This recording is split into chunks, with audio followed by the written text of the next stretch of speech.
Hi guys, எல்லோருக்கும் வணக்கங்க. And பார்த்தீங்கன்னா டே 6 வந்து நான் வீடியோ எடுக்கலை, ஏன்னா நான் தூங்கிட்டேன். அதனால் பார்த்தீங்கன்னா வீடியோ எடுக்கலை.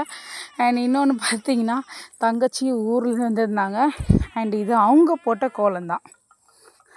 உங்களில் எத்தனை பேர் சொல்லுங்கள். நானுமே பார்த்தீங்கன்னா தங்கச்சி இல்லைன்னா நல்லா ஜாலியாக வந்து எல்லா வேலையும் பார்ப்பேன். தங்கச்சி இல்லைன்னா என்ன வேறு யாரும் இல்லை. ஸோ நானும் அம்மா வந்தோம், அதனால் அம்மாவுக்கு ஹெல்ப் பண்ணுமேன்னு சொல்லிட்டு எல்லா வேலையும் பார்ப்பேன். பட் தங்கச்சி இருந்தால் போதும், அமைதியாயிருடா, தங்கச்சி இருந்தால் போதும் எந்த வேலையும் பார்க்க மாட்டேங்க. இப்போ பாருங்கள், சாமி வந்துட்டுருக்கு. இந்த லாஸ்ட் பார்த்திங்களா, இப்போ தான் அந்த லாஸ்ட்டில் வந்துட்டுருக்கு. அப்படியே கொஞ்சம் கொஞ்சமாக ஒவ்வொரு வீட்டுக்காக வரும்.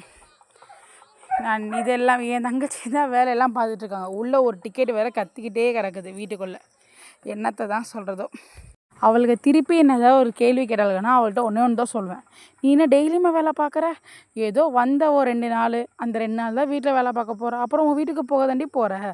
ப்ளீஸ் டி, அக்காவுக்கு உடம்பு சரியில்லடின்னு சொல்லி எப்படியும் நைஸாக வேலை வாங்குறதே ஒரு வேலையாக வச்சிட்ருக்கேன். உங்களில் எத்தனை அக்கா அது மாதிரி இருக்கீங்கன்னு கீழே கமெண்ட் பண்ணுங்கள். Love you guys.